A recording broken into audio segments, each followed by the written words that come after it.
السميع العليم من الشيطان الرجيم من همزه ونفخه ونفثه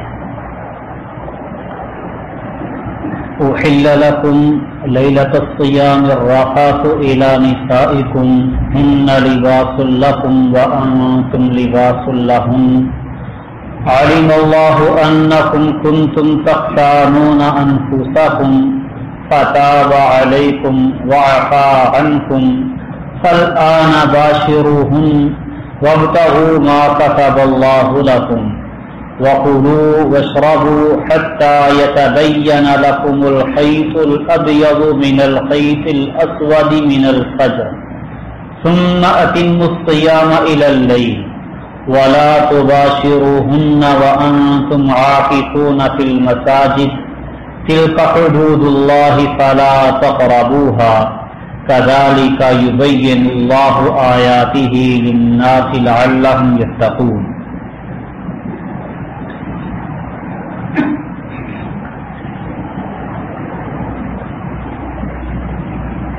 احل لكم لیلۃ الصیام، تمہارے لیے روزے کی رات کو حلال کر دیا گیا ہے الرفث الی نسائکم، اپنی بیویوں سے عورتوں سے صحبت کرنا.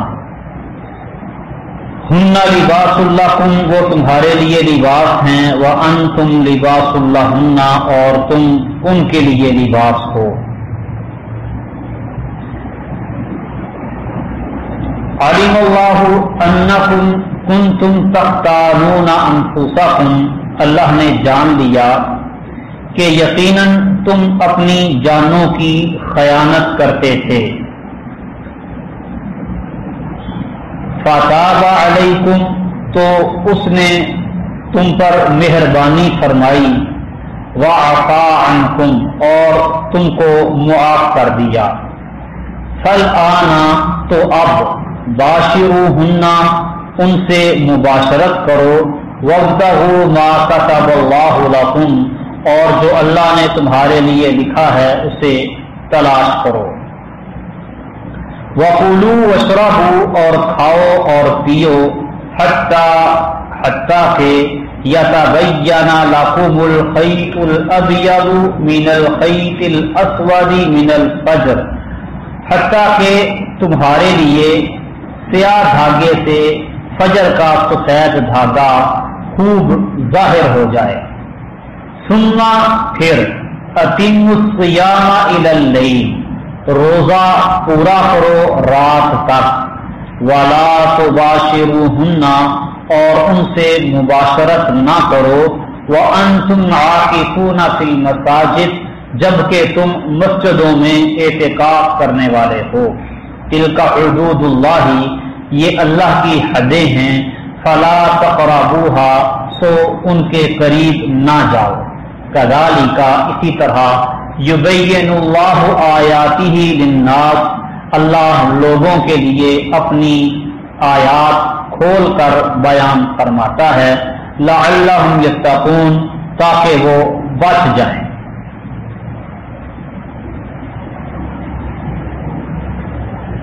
جب ابتدا میں رمضان المبارک کے روزے فرض ہوئے تو اس وقت طریقہ کار یہ تھا کہ جو آدمی مغرب کی نماز کے وقت روزہ افطار کرتا اور افطار کرنے کے بعد جب تک وہ جاگتا رہتا تو کھا پی سکتا تھا عشاء کی نماز تک. اگر اس سے پہلے وہ سو جاتا تو کھانا پینا اس کا بند ہو جاتا. یہ پہلے طریقہ کار تھا. کھانا پینا اور جماع کرنا تینوں کام روزے کی حالت میں ممنوع تھے. تو عشاء کا وقت شروع ہوتے ہی یا سو جانے کے بعد روزہ شروع ہو جاتا تھا. تو اللہ سبحانہ و تعالی نے اس میں تخفیف کی. صحیح بخاری کے اندر روایت موجود ہے کہ قیس ابن سرما الانصاری رضی اللہ تعالی عنہ، یہ روزے دار تھے روزے کی حالت میں افطاری کا وقت ہوا تو اپنی بیوی کے پاس آئے اور اس سے انہوں نے کچھ کھانا مانگا، طلب کیا، تو کہتی ہیں کہ میرے پاس تو کھانا نہیں ہے لیکن میں پڑوسی سے تجھے لا کے دے دیتی ہوں۔ تو کھانا لینے کے لیے گئی تو واپسی آنے تک یہ انتظار میں سو چکے تھے، تھکے ہوئے تھے، لیٹے، نیند آ گئی، سو گئے۔ جب دیکھتی ہیں تو کہتی ہیں خیبۃ لک، تیرے لیے تو رسوائی ہے، یعنی مشقت میں پڑ گیا، افطاری کی، کھانا بھی نہیں کھایا اور پھر نیند آ گئی، سو گیا۔ اب اگلے دن تک مغرب تک چل سو چل اسی طرح جانا پڑے گا۔ تو اگلے دن جب آدھا دن گزرا نصف النہار کے بعد، غشی علیہ، غشی اس پر طاری ہونے لگی، تو یہ بات نبی کریم صلی اللہ علیہ وسلم کے سامنے ذکر کی گئی۔ تو اللہ سبحانہ و تعالی نے یہ آیات نازل کر دی، احل لکم لیلۃ الصیام الرفث الی نسائکم، یہ آیت مکمل اللہ سبحانہ و تعالی نے نازل کی۔ تو اس میں رخصت اور اجازت مل گئی ساری رات کھانے پینے اور جماع کرنے کی۔ تو اسی طرح فرماتے ہیں اس آیت کے نازل ہونے کے بعد مسلمان بہت زیادہ خوش ہوئے، اللہ سبحانہ و تعالی نے بڑی تصدیق کر دی ہے۔ اور پھر اس آیت میں اللہ تعالیٰ نے جو تخفیف کی ہے، ایک تو یہ بات ہے احل لکم لیلۃ الصیام الرفث الی نسائکم، کہ تمہارے لیے روزے کی راتوں کو اپنی بیویوں سے جماع کرنا یہ حلال کر دیا گیا ہے۔ تو کھانا پینا اور جماع کرنا یہ روزے کی حالت میں ممنوع ہوتا ہے، تو اللہ سبحانہ و تعالیٰ نے اس کی اجازت دے دی اور کہا ہن لباس لکم وانتم لباس لہن، وہ تمہارے لیے لباس ہیں، تم ان کے لیے لباس ہو۔ یہاں اللہ سبحانہ و تعالیٰ نے مرد عورت میاں بیوی کو ایک دوسرے کے لیے لباس قرار دیا ہے کہ یہ ایک دوسرے کے ساتھ لباس کی جگہ پر ہوتے ہیں۔ اس طرح لباس مباشرتاً بغیر کسی چیز کے حائل ہوئے جسم کے ساتھ لگتا ہے، ایسے ہی میاں بیوی ایک دوسرے کے لیے لباس ہیں۔ انہیں جدا جدا رکھنا یقیناً یہ مسلمانوں کے لیے شاق تھا، تو اللہ سبحانہ و تعالی نے ان کو رمضان کی راتوں میں مباشرت کی، جماع کی اجازت دے دی۔ اس آیت سے یہ بھی پتہ چلتا ہے کہ میاں بیوی کا آپس میں کوئی پردہ نہیں، کیونکہ اللہ سبحانہ و تعالی نے دونوں کو ایک دوسرے کا لباس قرار دیا ہے، آپس میں ان کا کوئی پردہ نہیں ہے۔ کچھ لوگ وہ یہ سمجھتے ہیں کہ میاں بیوی ایک دوسرے کی شرمگاہ کو نہیں دیکھ سکتے۔ ایک ضعیف روایت بھی ہے اس حوالے میں، وہ پیش کرتے ہیں کہ سیدہ عائشہ صدیقہ رضی اللہ تعالی عنہا فرماتی ہیں کہ میں نے نبی کریم صلی اللہ علیہ وسلم کی شرمگاہ نہیں دیکھی، نہ انہوں نے میری شرمگاہ کبھی دیکھی، لیکن وہ روایت ثابت نہیں، ضعیف ہے۔ صحیح بخاری اور سنن نبی داؤد اور دیگر حدیث کی کتابوں میں صحیح سند کے ساتھ حدیث موجود ہے۔ فرماتی ہیں ام المؤمنین سیدہ عائشہ صدیقہ رضی اللہ تعالی عنہا کہ میں اور نبی کریم صلی اللہ علیہ وسلم دونوں ایک ہی ٹب سے اکٹھے غسل کرتے تھے۔ تو میاں بیوی اکٹھے ایک ہی ٹب سے غسل کر لیتے تھے، اور فرماتی ہیں کہ نبی صلی اللہ علیہ وسلم ذرا تیزی کے ساتھ جلدی جلدی غسل کرتے تو میں فرماتی کہتی دعلی دعلی، میرے لیے بھی چھوڑ دیں، پانی سارا نہ استعمال کر جائیں۔ تو میاں بیوی کا آپس میں ایک دوسرے سے کسی قسم کا کوئی پردہ نہیں ہے، اللہ سبحانہ و تعالی نے انہیں ایک دوسرے کے لیے لباس قرار دیا ہے، اور فرمایا ہے علم اللہ انکم کنتم تختانون انفسکم، اللہ نے جان لیا کہ تم اپنی نفسوں میں خیانت کرتے تھے، فتاب علیکم، تو اللہ نے مہربانی کی تم پر، وعفا عنکم، اور تم کو معاف کیا۔ یعنی پہلے منع تھا رمضان کی راتوں میں میاں بیوی کا ایک دوسرے کے ساتھ جمع کرنا، مباشرت کرنا۔ ایک روایت میں ہے کہ سیدنا عمر رضی اللہ تعالی عنہ وہ مغرب کے بعد گھر تشریف لائے اور اپنی بیوی سے تقاضا کیا ہم بستری کا، تو کہتی ہے کہ میں سو گئی تھی۔ اب سونے کے بعد پھر اٹھ کے وہ روزہ شروع ہو گیا اس کا۔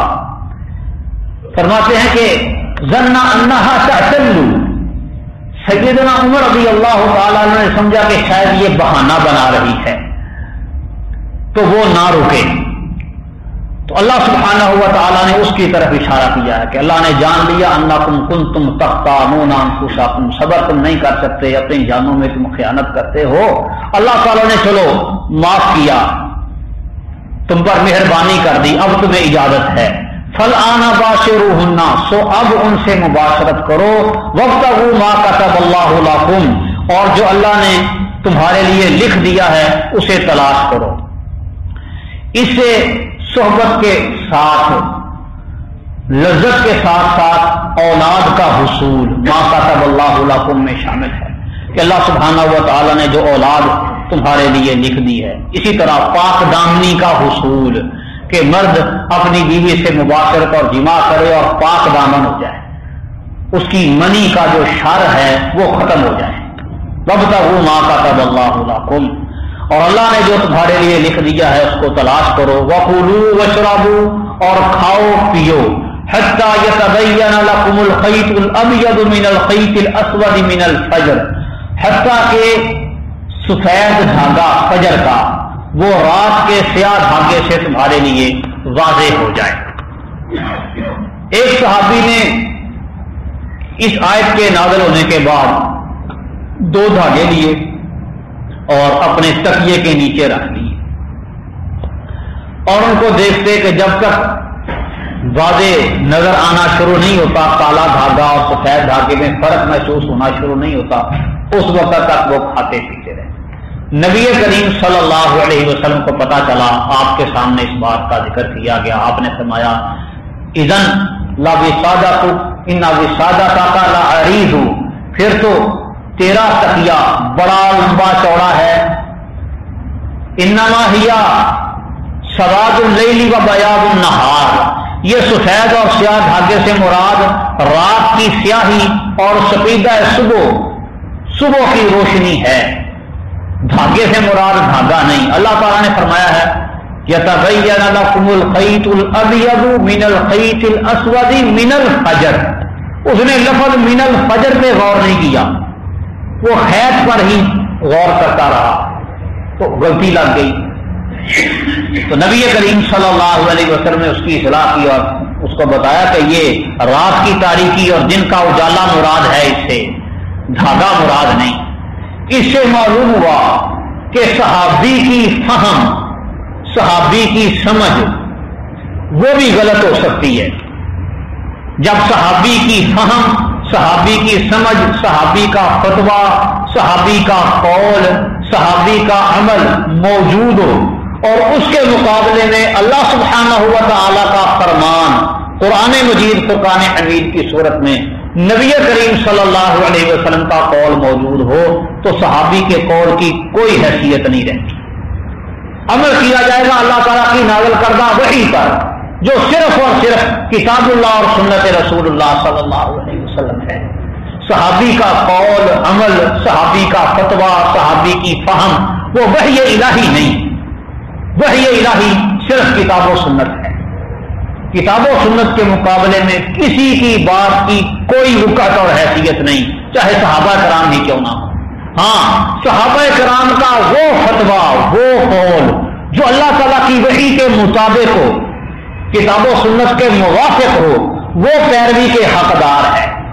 وہ صحابی کا نہ ہو، آج کے دور کے کسی مفتی کا فتویٰ ہی کیوں نہ ہو، جو وحی الہی کے مطابق اور موافق ہے اس کی پیروی کی جائے گی، اور جو وحی الہی کے خلاف ہو اس کو چھوڑ دیا جائے گا، ترک کر دیا جائے گا۔ پھر یہاں سے ایک اور بات بھی پتہ چلی کہ دین کو سمجھنے کے لیے قرآن اور عربی زبان صرف یہ 2 چیزیں کافی نہیں۔ بلکہ نبی کریم صلی اللہ علیہ وسلم کی سنت اور آپ کی حدیث یہ بھی سیکھنا ضروری ہے۔ اگر بندہ نبی کی سنت اور حدیث کے بغیر صرف لغت کے بل بوتے پر قرآن کو سمجھنا، دین کو سمجھنا شروع کرے تو گمراہ ہو جائے گا۔ اب یہ صحابی بھی عربی دان تھے، خالص عربی تھے، لیکن قرآن کی آیت کو سمجھنے میں غلطی لگ گئی اور رسول اللہ صلی اللہ علیہ وسلم نے وضاحت کی تو پھر ان کو پتا چلا۔ ثم اتموا الصیام الی اللیل، پھر رات تک روزہ پورا کرو۔ سحری کا وقت بتایا ہے کہ خیط ابیض واضح ہو جائے، یعنی کہ سپیدہ صبح، دن کا اجالا، فجر صادق کی روشنی وہ واضح ہو جائے رات کی تاریکی سے، اس وقت تک کھاتے پیتے رہو۔ جب واضح ہو جائے کھانا پینا چھوڑ دو، بند کر دو۔ پہلے وہ لوگ افق پہ سفیدی کو دیکھنے کے لیے اوپر چڑھتے تھے، ملاحظہ کرتے تھے کہ وقت ہوا ہے کہ نہیں۔ اب جدید دور ہے، گھڑیاں موجود ہیں، کیلکولیشن میتھڈ بہترین ہے، ایک کلیہ ہے، اپنا اس کو طول بلد اور عرض بلد کا جو خط ہے وہ بتا دیں، آپ کو بتا دے گا کہ آپ کی اس جگہ پر کس وقت فجر ہے، کس وقت ظہر ہے، عصر ہے، مغرب ہے، عشاء ہے۔ فارمولہ ہے چھوٹا سا۔ یہ جو ہماری گھڑیاں یہ سال بھر کا وقت بتاتی ہیں، یہ محکمہ موسمیات نے یہ جو تیار کیے ہوئے ہیں کیلنڈر ہر علاقے کے، شہر و افطار اور نظام الاوقات نمازوں کے، یہ سارے اسی کلیے اور اصول کے مطابق ہیں۔ آسان حل اور طریقہ کار ہے، تو وقت پتہ چل جاتا ہے گھڑیوں کے ذریعے بھی کہ کب صبح صادق طلوع ہو رہی ہے۔ پھر نبی کریم صلی اللہ علیہ وسلم نے فرمایا کہ صبح صادق طلوع ہونے کے بعد بھی جب تک اذان شروع نہیں ہوتی اس وقت تک کھاؤ پیو۔ لا یمنعنکم اذان بلال من السحور، بلال رضی اللہ تعالیٰ عنہ کی اذان سن کے سحری سے رک نہ جاؤ۔ کیوں؟ وہ رات کے وقت اذان دیتا ہے، فجر کے وقت نہیں۔ بلال رضی اللہ تعالیٰ عنہ کی اذان رات کے وقت ہے۔ مقصد کیا ہے اس اذان کا؟ لیرجع قائمکم وینبہ نائمکم، تاکہ جو رات کو قیام کر رہے ہیں، تہجد پڑھ رہے ہیں، قیام اللیل کر رہے ہیں، وہ واپس آ جائیں، انہیں پتہ چل جائے کہ سحری کا وقت تھوڑا سا رہ گیا ہے، اور جو سوئے ہوئے ہیں ان کو بھی تنبیہ ہو جائے کہ سحری کا وقت ہو گیا ہے اور جلدی سے کوئی کھانے پینے کا بندوبست کر لیں۔ کلوا واشربوا حتی ینادی ابن ام مکتوم، کھاؤ پیو حتیٰ کہ عبداللہ ابن ام مکتوم آذان دیں۔ فرماتے ہیں صحابی کہ وکان رجلا اعمی، یہ نابینا صحابی تھے عبداللہ ابن ام مکتوم رضی اللہ تعالی عنہ۔ وکان لا ینادی حتی یقال له اصلحت اصلحت، یہ اس وقت تک اذان نہ دیتے جب تک ان کو بتایا نہ جاتا کہ صبح ہو گئی ہے، صبح ہو گئی ہے۔ کوئی آتا بتاتا کہ فجر کا ٹائم ہو گیا ہے، پھر یہ اٹھتے اور جا کر اذان دیتے۔ تو مؤذن اگر کوئی ایک آدھ منٹ لیٹ کر دے، اذان شروع ہونے تک آپ کو کھانے پینے کی رخصت اور اجازت ہے، اذان شروع ہوتے ہی کھانا پینا بند کر دیں۔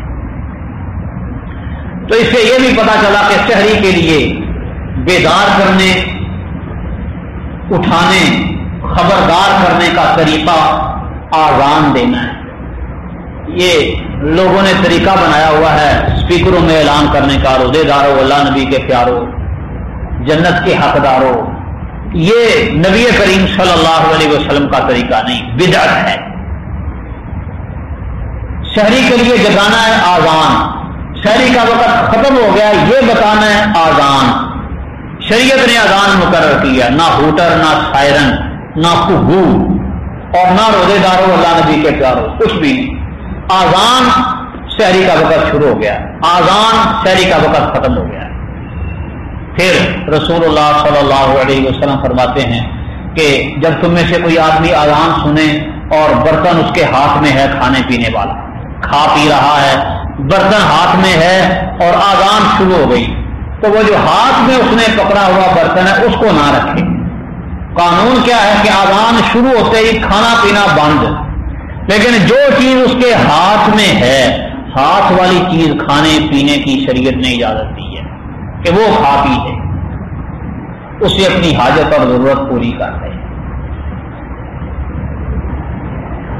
اس سے زیادہ نہیں کر سکتا۔ کئی لوگ کیا کرتے ہیں کہ جب تک اذانیں ہوتی رہیں کھاتے رہو پیتے رہو، بلکہ انتظار میں رہتے ہیں، جو ہی اذان شروع ہوئی جلدی جلدی پانی پی لو، جلدی جلدی چائے پی لو، اذان شروع ہو گئی۔ اذان شروع ہونے کے بعد کچھ بھی کھانا پینا نہیں جائز، روزے دار کے لیے حرام ہو گیا، منع ہو گیا۔ ہاں اگر ہاتھ میں پکڑی ہوئی ہے کوئی چیز تو پھر وہ کھا پی سکتے ہیں، لیکن اس کے لیے بھی ہیلا نہ کریں۔ اب دیکھیں 1 منٹ رہ گیا لہذا اب چائے کا مگا پکڑ لیا اور سرخیاں لگانا شروع، اذان ہوتے ہوئے تو ہاتھ میں ہی ہوگا نا، ہیلا نہیں کرنا۔ ہاں اتفاقاً کبھی ایسا ہو جائے تو وہ کوئی حرج نہیں۔ ثم اتموا الصیام الی اللیل، پھر روزہ پورا کرو رات تک۔ رات شروع ہوتی ہے مغرب سے، سورج کے غروب ہوتے ہی۔ نبی کریم صلی اللہ علیہ وسلم فرماتے ہیں اذا اقبل اللیل من ها هنا وادبر النهار الى ها هنا وغربت الشمس فقد افطر الصائم، جب ادھر سے رات چڑھ آئے اور سورج ادھر کو غروب ہو جائے، دن چلا جائے، سورج غائب ہو جائے، فقد افطر الصائم، تو روزے دار کی افطاری کا وقت ہو گیا۔ سورج کے غروب ہوتے ہی مشرقی افق میں اندھیرا ہو جاتا ہے، مغربی افق روشن رہتا ہے۔ کچھ ایسے دانشوار بنے ہوئے ہیں جو کہتے ہیں کہ روزہ اس وقت تک افطار نہ کرو جب تک ادھر بھی اندھیرا نہ ہو جائے مغرب کی طرف، وہ تو بڑی دیر بعد ہوتا ہے، 15-20 منٹ آدھے گھنٹے بعد۔ تو اذا اقبل اللیل من ہا ہونا، مشرق کی طرف سے رات آ جائے، وہ ادبر النہار الی ہا ہونا، دن ادھر کو چلا جائے، یعنی ادھر سے آپ کو رات آتی نظر آئے اور دن ادھر کو جاتا ہوا نظر آئے گا، مطلب کہ مغرب میں دن کے آثار نظر آئیں گے، روشنی ہوگی مغرب میں ابھی۔ وغربت الشمس، سورج تمہاری نگاہوں سے اوجل ہو جائے، غروب ہو جائے، روزے دار کی افطاری کا وقت ہو گیا۔ اور فرمایا کہ لوگ اس وقت تک خیر پر رہیں گے ما اجل الفطرہ، جب تک وہ افطاری کرنے میں جلدی کرتے رہے۔ وَلَا تُبَاشِرُوهُنَّ وَأَنْتُمْ عَاكِفُونَ فِي الْمَسَاجِدِ، اور ان سے بیویوں سے مباشرت نہ کرو، جماع نہ کرو جب تم مسجدوں میں اعتکاف کرنے والے ہو۔ یہاں ایک تو یہ پتا چلا کہ اعتکاف مساجد میں ہوگا، وَأَنْتُمْ عَاكِفُونَ فِي الْمَسَاجِدِ، اور مسجد کا لفظ عام اللہ تعالیٰ نے بولا ہے، خاص کوئی مسجد نہیں۔ کچھ لوگ سمجھتے ہیں کہ اعتکاف صرف 3 مساجد میں ہی ہے، باقی پوری دنیا میں کہیں پر اعتکاف نہیں، لیکن ان کا قول باطل ہے۔ تمام تر مساجد میں اعتکاف کیا جا سکتا ہے۔ اور دوسرا، بیوی سے جماع کرنا اعتکاف کے لیے یہ ماننے ہے، منع ہے۔ اعتکاف کے دوران بیوی سے صحبت نہیں کی جا سکتی۔ ہاں ملاقات کرنے کے لیے بیوی خامد کے پاس مسجد میں آئے اعتکاف کے دوران، ٹھیک ہے، جائز ہے۔ نبی کریم صلی اللہ علیہ وسلم کی ازواج، آپ کی بیویاں، آپ اعتکاف بیٹھتے تھے، آپ سے ملنے کے لیے، بات چیت کرنے کے لیے آ جاتی تھی، ملاقات کرتی تھی۔ ملاقات کرنا جائز ہے، لیکن صحبت کرنا یہ ناجائز ہے مسجد میں۔ پھر اس سے ایک اور بات بھی سمجھ آتی ہے، جس طرح ہمارے ہاں اکثر مساجد میں ایسا ہی ہوتا ہے کہ امام یا خطیب کی جو رہائش ہے وہ مسجد کے ساتھ متصل ہوتی ہے، تو مسجد کے ساتھ متصل رہائش ہونے کی وجہ سے تو رہائش عام طور پہ لوگ بناتے ہیں، وہ مولوی صاحب کو سمجھتے ہیں کہ جیسے وہ مرغیوں کا کھڈا بنا کے دے دیں تو کام چل جائے گا۔ وہ چھوٹی سی رہائش تنگ سی جہاں سانس بھی نہیں آتا، وہ بیچارے سانس لینے کے لیے پھر مسجد کا صحن استعمال کرتے ہیں، گرمیوں میں، رات کے وقت، سردیوں میں دن کے وقت، تو وہ گھر والے بھی مسجد کے صحن میں آ جاتے ہیں عموماً چھتوں پر۔ تو مسجد میں ان کا آنا، بیٹھنا، کھانا پینا، سونا جائز ہے، کوئی حرج اور مضائقہ نہیں، لیکن وہ جو حصہ نماز پڑھنے کے لیے خاص ہے، مسجد ہے، وہاں پہ اپنی بیوی سے صحبت نہیں کر سکتا۔ وہ اسی جگہ پہ جو حصہ اس کی رہائش کے لیے مختص ہے وہیں پہ کرے. اب باقی معاملات کھانا پینا پکانا اس کے اندر کوئی حرج نہیں، وہ مسجد کا صحیح استعمال کیا جا سکتا ہے، مسجد کے حصے میں یہ کام کرنا ممنوع نہیں. اللہ سبحانہ و تعالیٰ نے روزوں کے ساتھ ہی اعتکاف کا ذکر کیا. اعتکاف ایک ایسی عبادت ہے کہ اس میں روزے کی کوئی شرط نہیں. سیدنا عمر فاروق رضی اللہ تعالی عنہ نے نبی صلی اللہ علیہ وسلم سے پوچھا کہ میں نے جاہلیت میں نظر مانی تھی کہ میں ایک رات اعتکاف بیٹھوں گا مسجد حرام میں، تو آپ نے فرمایا اوفی بھی نظر اپنی پوری کر لیں، ایک رات کا بھی اعتکاف ہو جاتا ہے. تو فتح مکہ کے بعد سیدنا عمر فاروق رضی اللہ تعالی عنہ نے اپنی وہ نظر پوری کی مسجد حرام میں ایک رات کا اعتکاف بیٹھ کر.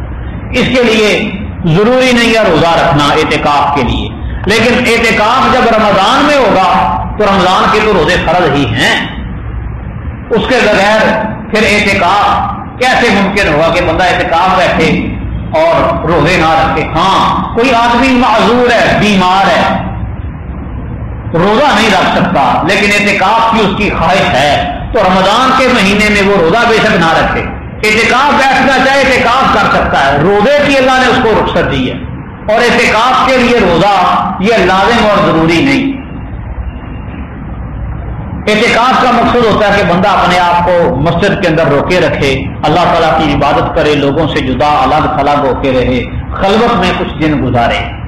تو نبی کریم صلی اللہ علیہ وسلم رمضان کے آخری 10 دن 10 راتوں کا اعتکاف کیا کرتے تھے. رمضان کے علاوہ آپ نے شوال میں بھی اعتکاف کیا ہے، 20 راتوں کا رمضان کی 20 راتوں کا بھی آپ نے اعتکاف کیا ہے. کم یا زیادہ جتنا بندے کو میسر آئے اعتکاف کر سکتا ہے، یہ نفلی عبادت ہے. تلک حدود اللہ فلا تقربوها، یہ اللہ کی حدیں ہیں تم ان کے قریب نہ جاؤ. یعنی یہ جو اوپر مسائل بیان ہوئے ہیں، کذالک یبین اللہ آیاتہ للناس لعلہم یتقون، اسی طرح اللہ تعالیٰ اپنی نشانیاں لوگوں کے لیے بیان کرتا ہے تاکہ وہ بچ جائیں، متقی بن جائیں، پرہیزگار ہو جائیں. ولا تأکلوا اموالکم بینکم بالباطل، اور اپنے مالوں کو آپس میں باطل طریقے سے نہ کھاؤ. ایسا طریقہ جو ناجائز ہے شریعت میں، شریعت نے جس کو حرام قرار دیا ہے اس طریقے سے مال نہ کھاؤ. اس میں لوٹ مار کے سارے طریقے شامل ہیں. ہر حرام اور ناجائز طریقہ لا تأکلوا اموالکم بینکم بالباطل کی زد میں آئے گا. نبی کریم صلی اللہ علیہ وسلم فرماتے ہیں کہ کسی مسلمان آدمی کے لیے دوسرے مسلمان کا مال حلال نہیں ہے الا بطیب نفس منہ، مگر اس کی رضامندی سے. وہ اپنی خوشی سے، دل کی رضا سے مال دے کسی کو تو ٹھیک ہے، دوسرے کو مجبور کر کے اسے مال لینا یہ ناجائز ہے. اب مجبور ایک تو ڈاکہ ہوتا ہے، مجبور کر کے اسے مال لے لیتے ہیں، اور کئی وہ یار دوست بھی ڈاکہ ڈالتے ہیں، وہ ایک دوسرے کو ایسے ہی باتوں میں پھنسا کے مجبور کر کے اور اسے کھاتے پیتے ہیں. انجمن پھنساؤ یاروں کو پھنسانے کی انجمن بنی ہوتی، مل کے کسی نہ کسی کے وہ پیچھے پڑ جاتے ہیں اور اس سے پھر کھا پی کے ہی چھوڑتے ہیں، دل نہیں کر رہا ہوتا اس کا. یہ حرام اور ناجائز ہے. الا بطیب نفس منہ، وہ اپنی دل کی خوشی سے دے ٹھیک ہے، زبردستی دھکے شاہی نہیں. لا تأکلوا اموالکم بینکم بالباطل، اور تم اپنے مالوں کو آپس میں باطل طریقے سے، ناجائز طریقے سے نہ کھاؤ. وتدلوا بها الى الحکام، اور انہیں حاکموں کی طرف نہ لے کے جاؤ. لتأکلوا فریقا من اموال الناس بالاثم، تاکہ تم گناہ کے ذریعے، گناہ کی کرتے ہوئے، گناہ کے ساتھ لوگوں کے مالوں میں سے کچھ مال کھا لو. وانتم تعلمون، حالانکہ تم جانتے ہو. ہوتا یہ ہے کہ کسی کی مثال کے طور پر زمین پر قبضہ کر لیا، اب جو مالک ہے اس کے پاس ثبوت کوئی نہیں، پتا ہے اس کو، کہ مالک کے پاس مثلا رجسٹری یا انتقال کے کاغذات وہ کہیں گم ہو گئے یا آگے پیچھے ہو گئے، یہ ذرا زور آور تھا، قوت والا، اس نے قبضہ کر دیا. اب ثبوت اس کے پاس بھی کوئی نہیں، ثبوت اس کے پاس بھی کوئی نہیں. اب عدالت میں وہ حکام کو، عدلیہ کو رشوت دے کے، پیسے دے کے اپنے حق میں فیصلہ کروا لیتا ہے. وَتُدْلُوا بِهَا إِلَى الْحُكَّامِ لِتَأْكُلُوا فَرِيقًا مِّنْ أَمْوَالِ النَّاسِ بِالْإِثْمِ. وہ اسی زمین میں سے کچھ حاکم کو دے دیے، کچھ پیسہ دے کر اس کو اپنے نام کروا لی اور قبضہ کر کے بیٹھ گیا. کچھ لوگ یہ سمجھتے ہیں کہ قاضی، حاکم جس کے حق میں فیصلہ کر دے وہ چیز اس کے لیے حلال ہو جاتی ہے، لیکن یہ قول بھی باطل ہے. نبی کریم صلی اللہ علیہ وسلم فرماتے ہیں تم میرے پاس اپنے جھگڑے لے کے آتے ہو، تم میں سے کوئی اپنے ساتھی سے زیادہ چرب زبان ہوتا ہے، اپنی بات کو بیان کرنے میں زیادہ تیز ہوتا ہے، تو ہوتا وہ نا حق ہے، حق پر نہیں ہوتا، لیکن اس کی زبان دانی کی وجہ سے، باتوں کی وجہ سے میں سمجھتا ہوں کہ شاید یہ حق پہ ہے اور میں اس کے حق پہ فیصلہ کر دیتا ہوں. یاد رکھنا، جس کو بھی میں اس کے بھائی کا حق دوں تو اس کو میں نے جہنم کا ٹکڑا دیا ہے. یعنی حاکم ہے، اس نے اجتہاد کرنا ہے، کوشش کر کے انصاف کی کوشش کرنی ہے، لیکن وہ وکیل کئی بڑے تیز ہوتے ہیں، ججوں کا دماغ گھما کے رکھ دیتے ہیں. اب اس کی وکالت اور اس کی باتیں سن کے جج کسی غلط آدمی کے حق میں فیصلہ کر دے تو جس کے حق میں فیصلہ کیا گیا اس کو تو پتا کہ یہ حق میرا نہیں، فیصلہ ہونے کے باوجود وہ اس کے لیے حلال نہیں ہو جائے گا. اسی کا نام ہے رشوت. وَتُدْلُوا بِهَا إِلَى الْحُكَّامِ کہ بندہ کسی دوسرے کا حق مارنے کے لیے پیسے دے، یہ ہے رشوت. ایک ہوتا ہے کہ بندہ اپنا حق لینا چاہتا ہے لیکن اس کو اس کا حق ملتا ہی نہیں. جب تک وہ کچھ نہ کچھ دے نہ، جیب اگلے کی گرم نہ کرے، وہ قبضہ کر کے بیٹھا ہوا اس کے حق پہ. یہ ہے جگہ ٹیکس، شریعت میں یہ بھی حرام ہے. اس سے بھی ہر ممکن بچنے کی کوشش کرنی چاہیے کیونکہ یہ حرام کی عادت ڈالنے کے مترادف ہے. لیکن اگر بندہ مجبور ہو جائے، اس کا حق اس کو ملتا ہی نہیں ہے، مضطر ہے، تو دینے والے پر گناہ کوئی نہیں، لینے والا گناہ گار ہے. آج کل ہمارے سرکاری محکموں میں بلکہ پرائیویٹ میں بھی کئی جگہ پہ یہ کام شروع ہوتا ہے. وہ کام اس وقت تک آپ کا ہوتا ہی نہیں ہے جب تک آپ کلرک کی مٹھی گرم نہیں کریں گے. یہ رشوت نہیں ہے، آپ نے حق اپنا لینا ہے جس کے آپ حقدار ہیں. وہ کہتے ہیں ہاں ٹھیک ہے حق تیرا ہے پر کوئی چائے پانی ہمیں بھی دو. تو یہ جو چائے پانی کے نام پر لیتا ہے یہ ہے جگہ ٹیکس، بدماشی. تو یہ بدماشی بھی حرام.